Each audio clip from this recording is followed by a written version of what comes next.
Hi everyone, Daljit Peterson here from astrolab21.com, and in this video we're going to be talking about Cancer season 2021.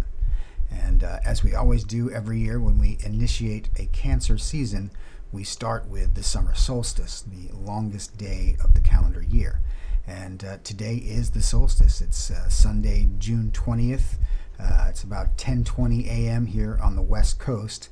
So we're not quite there yet, about I think 10 hours before the sun officially moves into Cancer and the solstice officially is marked as beginning. So got the sun still hanging out at 29 degrees Gemini. So Gemini season not quite over yet. So if there's any of those last minute Gemini ideas or writings or communications you need to get out, well, you still got about 8 or 10 hours. But let's jump into the charts and let's start talking about what's going on here for Cancer season 2021. And as I said, as the time of this recording, about 10:30 in the morning here on the 20th, but sun's still hanging out in the last degree of Gemini. So like I said, any last minute Gemini business, get on it, get done today. But if we move the chart forward just a few hours here, I think it's about 8:30 over here. Yeah, 9:30 tonight, we see that the sun is going to make its ingress into Cancer, right? So this is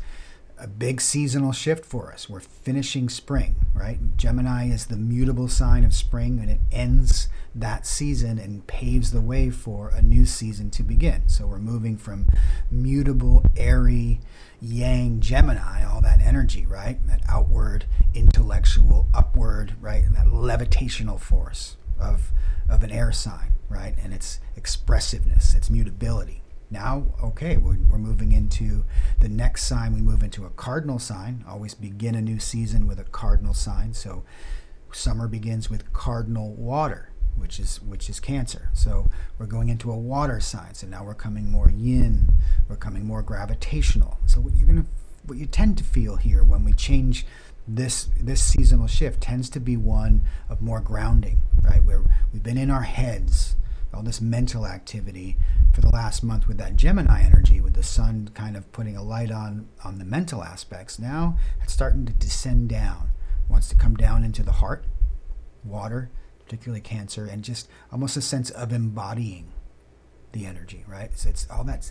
Gemini can be really sort of kinetic and almost frenetic at times. It can be too much information. We can get too many conversations at once, too many emails to chase, too many ideas. I had that experience, like my fingers couldn't type fast enough to really process so many ideas that were coming during this Gemini season. So I think we're all maybe looking forward to that settling down a little bit, right? And that often happens too with summer. We've got the break, the school break comes, and summer vacations start, and just everything just seems to kind of slow down for us a little bit as we get into thinking about taking summer vacations and our holidays and just taking it a little bit slower, right? And also as things heat up, that tends to slow us down a little bit. That spring energy was so active, and I think we're ready to settle in. So that's the seasonal shift, and it's something that happens on an annual basis, right? So that's what we want to attune ourselves to. But of course, the other factor that we always want to look at is that all the other planets are also doing their, orbital dance around the sun. So each Cancer season is different year to year, depending on where the rest of the planets are and the configurations that are presenting themselves for us as the sun moves through Cancer this time of year. And we have a lot going on. So one of the things I want to start by looking at here is Jupiter. As the sun moves in, it's coming into this nice trine with Jupiter up in Pisces, right? And we've talked about that in some videos, right? We've been dipping our toes in the Pisces water with Jupiter, and such a great energy. It's been a nice, I think, companion to all of this Gemini energy and this Mercury retrograde energy over the last couple weeks. We've also had, Jupiter kind of dipped in, and then it's been moving retrograde since the last couple weeks as well. But it's still, So we're getting that preview of what this period of Jupiter and Pisces is going to give to us. And it's a really nice configuration and should be a really nice, once it goes back through another 6 or 8 months for the rest of the year and into 2022. Jupiter is exalted in Pisces. It's really at home there, and it gets a chance to really bring all of that wonderful, gregarious, jovial, expansive energy into the sign of the fishes, into that expansive, transcendental water sign. So, right, big dreams, right, big hopes and fantasies and ideals. Could be big disappointment and dissolution too. There is always that shadow side, but in general, this is a really nice transiting period for Jupiter. One of the better years of its 12-year cycle around the sun. So when we get that nice trine configuration, well, it's sort of like welcoming the sun into the water signs. Welcome to water. Let's settle down. Jupiter in a water sign, Pisces. Let's really get connected to our deeper emotional sense. And Jupiter in Pisces is a deep well of emotions. It's connected to source. It's connected to the transcendental. It's connected to the magnificent beauty of all that is, right? The oceanic oneness, the beauty of art, and particularly music and poetry, and this very romantic notion, right? So that's a good configuration for us to start off the summer solstice with and kick things off. What else we got on that first day? We're dipping our toes. Yeah, let's also let's bring in Venus, which is also in Cancer, and it has been for the last few weeks, and Pluto. So we're also getting a little conflicting of the two energies here. We have this really nice trine, but now we're getting this opposition between Venus in Cancer and Pluto in Capricorn. And of course, we had the same configuration with Mars a few weeks ago as it was moving through Cancer. And that was a really I sense this underwater contract that Mars and Pluto made with each other, because remember, there's a lot of resonance between those two planets.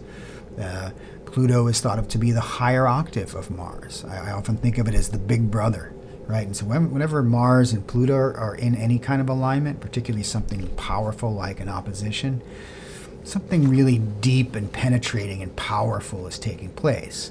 And because Mars was moving through Cancer at that time, I think a lot of it was much more either unconscious, internal, or very hidden, very secretive, right? And you have Mars in Cancer with, Pluto in Capricorn. I've been really thinking a lot about this symbol lately. And, the idea of plutocracy, right? Which is the rule by a very wealthy few, right? It shares its name with Pluto. Pluto is about power at its core, right? And I think we're really starting to look at our power structures in the world, aren't we? I mean, I think this notion of a handful of billionaires whose combined net worth is worth more than the GDP of most modern industrial countries. I don't know if we've ever had a situation like that before. And I think a lot of us are questioning whether that's a good idea. Is that healthy? Is that a good thing for the globe and the economy and for the other 99.9% of the people on the planet? And I think that's an issue that we're going to be grappling with over the next couple years as Pluto finishes up this transit through Capricorn that began back in 2008 and has been such a part of all the massive configurations we had in 2020. Really, the whole coronavirus and the pandemic was really triggered by this Pluto Capricorn when we had that great conjunction, or the Capricorn conflict from March through most of 2020. With Jupiter and Saturn and Mars all conjuncting Pluto up there. So what's going to happen here with this Venus in Cancer? Like, this is a really conflicting archetype, and it feels like a clash of values, right? Because if we think about what Venus represents, Venus is value, right? And it's our own personal value. It's about our own wealth, our own money, our personal resources. And when I think about Venus in Cancer, I think about it as being, the personal values of our private resources, and it's like family, like our family wealth, our private wealth, our income that we have for survival, right? Cancer gets into that survival mode, small family, small scale intimacy, in opposition with this Pluto and Cap, right? This is about societal wealth. This is about the systems, the structures, the hierarchy. The global financial system is encapsulated in this notion of, the plutocracy, the plutarchs. Who are these? It's sort of synonymous with the word oligarchs, which we use to define how places like, modern Russia are owned and operated by just a very few wealthy, and in that case, a very corrupt system. And I think we may be kidding ourselves about how corrupt our own system is at some of these higher echelons. And I think that's going to be coming out in the coming months and years. I've been talking about that a lot too, with the Uranus in Taurus transits and that square to Saturn that we've been feeling this year over in Aquarius. So this could be a trigger of that configuration, and maybe something coming to light. There's this sense of the little guy versus the big guy. How are our small scale values versus this big global complex of a financial system? So I'm really advising people just be really careful with your personal wealth and assets, particularly, let's say from certainly from like June 20, from today for the next week. I think there could be a lot of volatility. I think there's a lot of volatility this weekend in like the cryptocurrency markets. I don't know if you follow that. There's this thing with Tether. A lot of the currency is tied or tethered to cryptocurrency and the values of like Bitcoin. And it looks like it may be a huge Ponzi scheme, and something that some whistleblowers are starting to draw attention to that could unwind that in a very catastrophic way. And so there's a lot of small-time investors in that cryptocurrency market who've been sort of gambling a little bit, right? Venus in Cancer, that's your personal wealth, your family's wealth, and you're getting conflict with the system, with the whales, as they call them in crypto, right? Pluto and Capricorn are the whales, and they have secret agendas. They have hidden powers. Pluto, underground.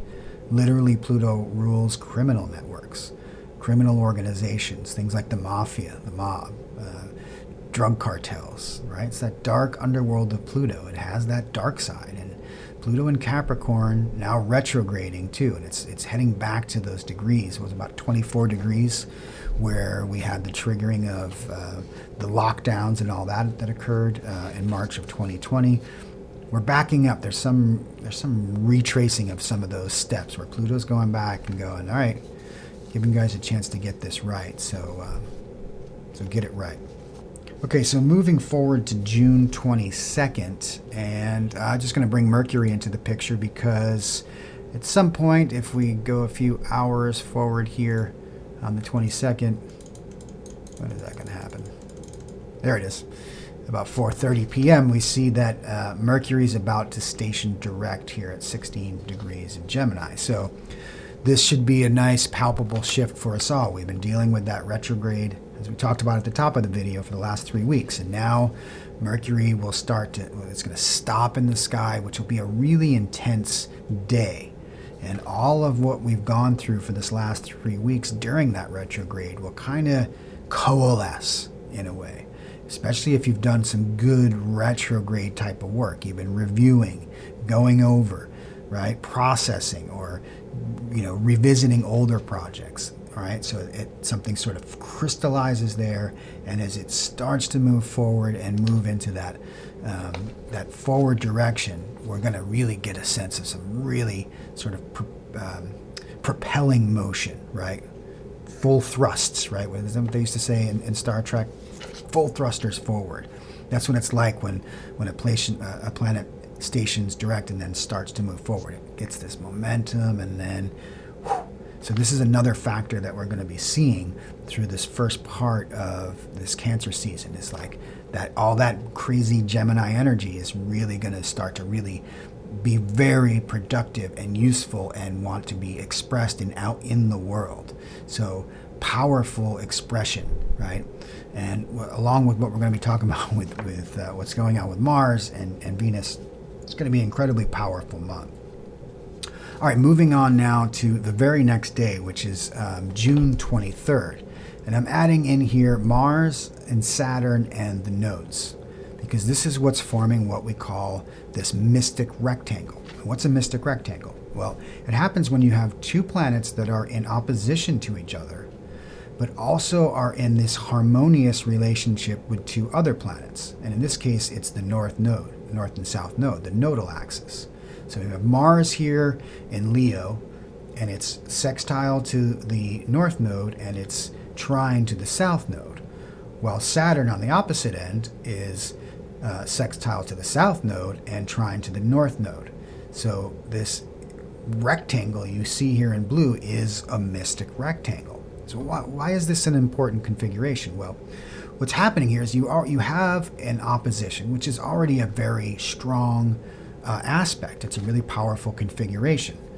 More so by the fact that this one is Mars and Saturn, right? So there's some really interesting, I think, energy going on. And I mean, Mars is really prominent for this month. And it's one of the things, as I've said, is that it's like, it spent this last month or so in Cancer, which is not, it's a sign of its fall. It doesn't like being in Cancer. It's a water sign. It's like the sense of running underwater, right? I feel it's like you're slogging through it, and that's kind of what Mars going through Cancer is like. It's like it was running underwater. And then it reached the beach, so to speak, when it hit Leo. And now it's really got some momentum. And it's sort of leading the pack, because what we're seeing is all the other planets are behind it in the zodiac. It's out here in Leo, and everything else has been moving behind it for months now. This has been a theme of Mars really since it lapped Uranus and Taurus back in January, I think it was. So it's really been this palpable energy of Mars, and I think right now it's about to hit its stride, like Leo, Mars and Leo. Mars really, it's a fire sign.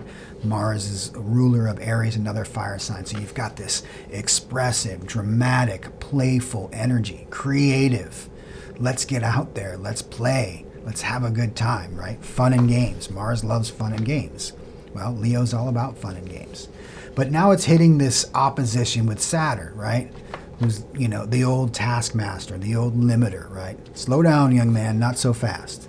That's what this opposition is kind of saying, right? Saturn is like restrictions. Let's take it slow. Let's be cautious, right? And Mars is just ready to just get after it. It's got its, it's got the pedal to the floor, really. And so, it's like Saturn is throwing up the red flag, throwing up the caution flag, like slow down. So this is an interesting energy pattern that we all may be feeling, like the society, these rules of Saturn, these restrictions, this Aquarius energy, this new world that we're in, right? The quarantines and the lockdowns and the vaccinations and the rules and restrictions. Is it over? Is it not? We've got Delta, right? A lot going on the bigger picture, and that's very much a Saturn issue. Like, it's trying to figure out, how is this new system working? How, really, Saturn in Aquarius, new systems. And Saturn is sort of has this, preternatural disposition to resisting change. It likes to keep things the way it is. And it's been struggling. I think it's been part of our struggle here in the last couple of years. But Saturn in Aquarius, it's kind of like a time where it just kind of has to accept that some change is necessary. Aquarius is a very progressive, very innovative archetype. So this Saturn in Aquarius, 2.5 year period that began with the great conjunction last December, it's kind of what we're working out here. I think we've talked about that quite a bit on the channel, but this opposition is really highlighting that for us. So with that Mars energy, we just want to get on with it already, right? for good reason, but normally we would be really, this summer season would be just really powerful.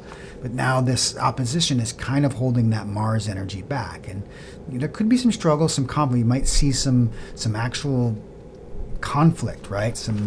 This can often be a symbol of violent struggle, right? Of resistance to this oppression, the restriction of Saturn, of the society, of the rules, right? With Mars and Leo saying, no, this freedom of expression. Nothing's more freedom of expression and just freedom in general than Mars. Mars is the most freedom-loving planet in the zodiac. And Leo has that sort of independent streak itself. It's like, I'm my own authority, right? We are our own sovereign source. No one can tell me what to do. I make my own decisions. Mars, Leo. Saturn, Aquarius. No, we have to do what's right for society. Everyone has to, chip in and play along. And, they've been playing that tune for a long time. And I think for a lot of people, it's wearing really thin.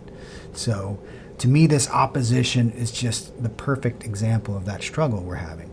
Now, what happens when we create this mystic rectangle? Well, now we're adding the nodal axis, is adding this, it at once sort of softens this opposition and empowers it, because each side of this equation is getting the benefit of its contact with the nodal axis.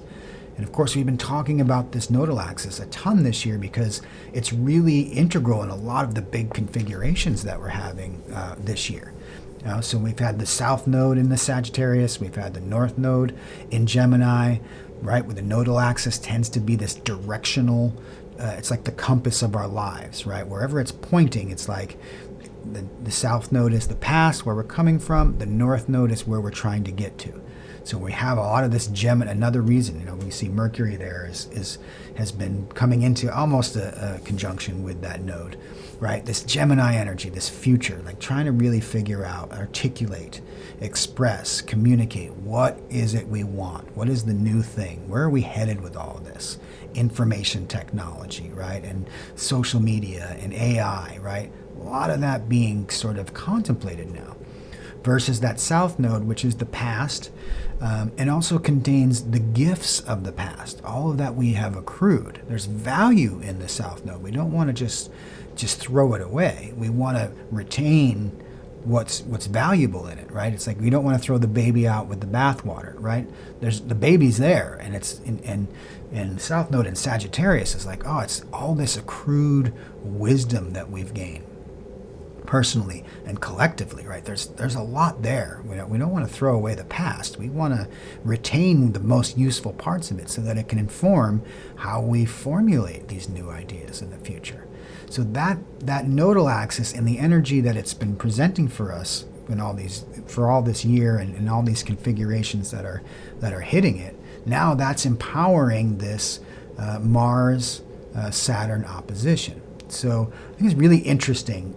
My sense of this, and we'll see how it plays out, is that Saturn's throwing up this caution flag, but I think it's really just a speed bump for Mars. Like it's just going to kind of hit that and like, yeah, okay, Dad, but yeah, kind of fuck you. I'm doing my own thing.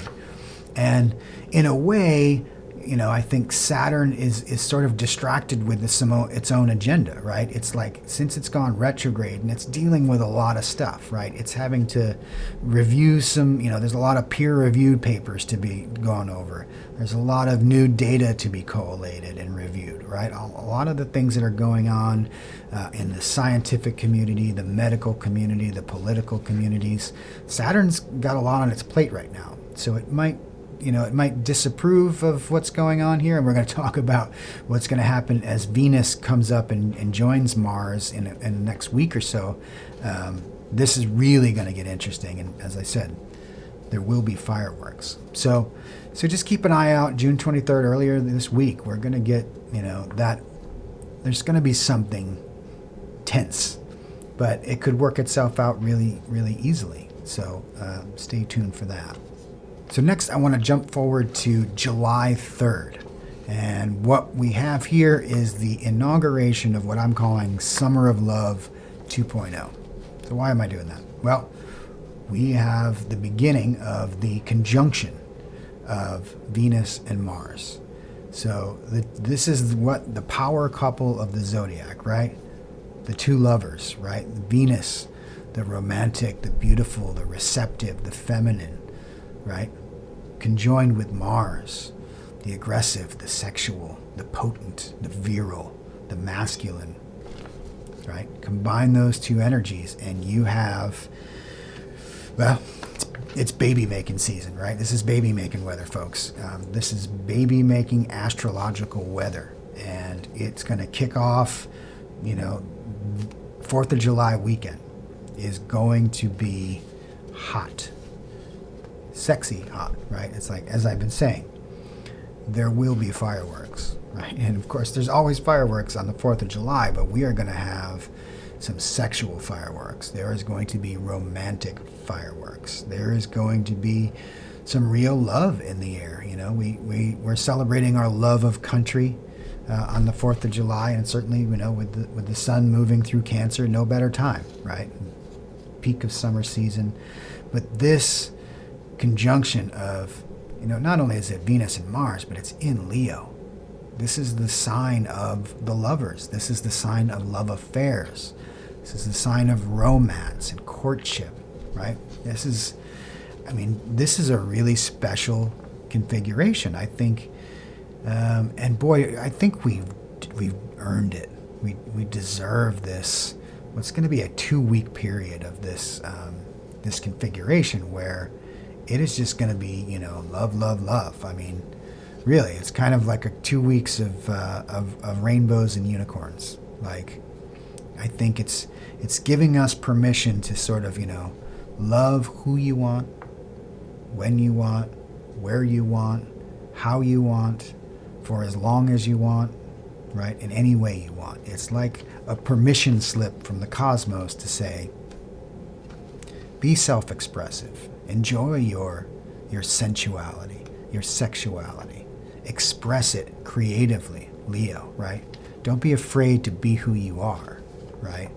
A lot of just confidence in your own sensuality, your own sexuality, your own expressions of those things. This is a perfect time to express your love, share your love. If there's been someone you've been a little shy about expressing an interest in, you're not going to get a better window this year or maybe this decade to start a love affair, start a new romance, or to rekindle an old affair that has either lost its spark, it's lost its magic. You're in a rut. The relationship just isn't on track like it used to be. Remember when we used to go out on dates? Well, remember we all used to go out at all, right? But it's like, if you found that with an older relationship, a long-term partnership, great time to restart the romantic part of your interaction with one another, because this is really a summer of love. It's like I get that vision of, like, was it summer of 67 or 68? I can't remember. It was the summer of love, and it was it was all hippies and flower children and free love, and I think we may see a little a revival of that kind of energy, particularly because it's like we didn't get summer last year. We got gypped of summer. I know I'm not supposed to say that. We got ripped off of summer. We got denied our summer fun last year. So I think we're going to be doubling down on it this year with this configuration. Now, this also empowers this same mystic rectangle that we talked about. Now you have the Mars side of the oppositional equation getting enhanced too. And this is why I feel like Mars wins this battle, where normally I think Saturn has the upper hand. But we've got a retrograde Saturn in Aquarius who's very distracted with the problems of the world. And now you've got Mars, and he's got his best girl on his arm. And he is, he's feeling it. And so I feel like this is going to be smoking hot energy. And I get the sense it's like, Saturn he's disapproving of it. He's sort of looking down his nose with his gray and balding hair. And he's like, oh, you kids, what do you do? All these different ways of relating. And, I think a lot about the LGBTQ. I know there's a couple more letters added to the acronym now, and I confess I don't know them, but that sense of that expression of different modes of sexuality, of gender fluidity, of like, I'm finding my own way through this. I think this configuration supports that expression in a big way. And Saturn represents the more conservative energy of society. That's like, I don't get it. But I feel like because Saturn's so busy with this other stuff, he's like, I disapprove, but you kids be kids, do what you want. So very interesting, fun configuration. So it should be a hell of a 4th of July weekend. Really enjoy it. Get out there. Make sure you've got plans to be with friends and family and loved ones, and just kind of remembering what it is to be alive. Just the pure joy of being embodied humans on this planet of abundance and bounty. We've spent so much time in the last year being told about restrictions and limits and dangers and fear, that the world is a dangerous and threatening and menacing place, and you need to protect yourself and watch out. And I think we've just lost touch with what it means to be alive, to be embodied in this just gorgeous planet, right?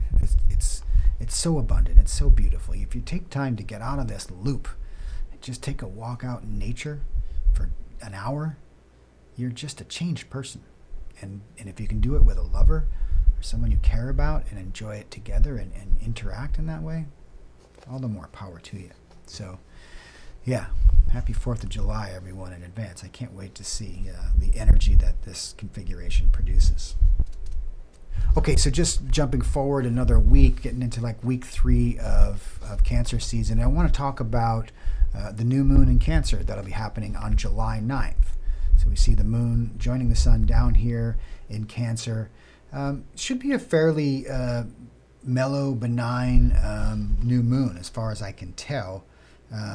It is, what I do want to highlight, which makes it really kind of yummy, is it's going to be in trine, kind of a wide trine. I think if I move the hours here, we'll see that it comes in. There it is. By the time the moon really gets conjunct on that new moon, it's coming into a trine with Neptune. So we've got a very watery new moon in Cancer, right? That our own sense of personal emotions, a new beginning, a new opportunity to establish emotional foundation, being really grounded and embodied in your sense of your emotional feeling nature. That's what a new moon in Cancer is really all about. And the sun being there too, it's like there's a real good focus on what am I at my core? What gives me stability? What gives me a sense of security and groundedness and foundation from which I can operate and be a really fully functioned human being and leverage all of these other assets that all these other planetary configurations are presenting to me in my life. You have to have good roots and good grounding. It's like a tree. A tree doesn't have good roots. It cannot grow. It cannot blossom. It cannot flower, right? So it's really a good time to really check in with, an emotional gut check and set some new intentions if you've been struggling with emotional patterns recently. This would be a good time to try to set an intention for really getting in tune with what that might be that's churning in the depths of your soul, if you will, because this is a good energy supporting something to change and to grow over the course of the next lunation that will begin then for the next 28 and a half days. And this trine aspect we're getting from from Neptune up here in Pisces, is really a lovely supporting type of a configuration. The sense of connecting that personal emotional grounding and connecting it to source energy, connecting it to something much bigger than ourselves, realizing that we are the drop in the ocean and we are the ocean, right? Where our emotions can feel overwhelming and they can literally come like a wave, but really we are just the wave. And we kind of express and then we just go back into the oceanic oneness. So also that ties into the trine, the long-standing, sextile with Pluto. So some good soul work, maybe opportunity to be done here, and to be reflecting on that, and to try to channel some of the more positive sides of Pluto, right? We talked about it as being ruler of the plutocracy, and it can be a very underground and criminal organizations, which it does, but it also, at its core, on its positive side, Pluto is all about transformation. It wants to transform anything that is no longer serving so that it can be evolved, that it will literally, it will kill something so that it can die and be reborn. It's all about that cycle of life. So, and this is a metaphorical thing too. Pluto is always asking us, what needs to die? What do we need to let go of so that something new can be reborn? So this is a really interesting configuration for some deep emotional work, which is really appropriate for Cancer season, for a new moon in Cancer, and to have this connection to both Neptune and Pluto could really do some deep work. If you've been contemplating, some things like psychotherapy or any really intense therapeutic modalities, would be really beneficial to initiate, to start during this new moon. I think you would have great depth of insight. If you already have a practice like that, maybe setting a new intention for whatever is being explored within that framework or modality could be super helpful. All right, there's a few more things that we can get into in the back half of the month, but I think I want to leave it there, and maybe we'll do a separate video on that because it's some interesting stuff. We've got, as I said, I think there's a grand cardinal square. We've got a grand water trine coming up later in the month, but that's a lot to take in. I think just for this video, we've covered a lot of ground. So really exciting, energetic time for us. I mean, I think the momentum is building. So this seasonal shift, this move from Gemini into Cancer, it's really heating up. We got Mars leading the charge. We're going to get Venus coming up and joining him. We're going to have the Summer of Love 2.0 and some real fireworks. So wishing you guys all a happy and healthy and sexy Cancer season this year, and a happy 4th of July for all of us celebrating here in the Americas. I think it's an important year to really get in touch with what it is we do love about this country. I think we all have had our differences over the last years, and it's been a struggle, but I'm hoping that we have that ability to really come together and just value those things that we do, those shared values that we all have, what makes us a very unique and energetic and interesting and innovative country, because that's still there. That hasn't died. And I think we need to celebrate that, to celebrate our past and our history, and to carry that into the future. I think the world is looking for us to do that right now too. So, all right. Happy Cancer season, everyone. We'll see you next time.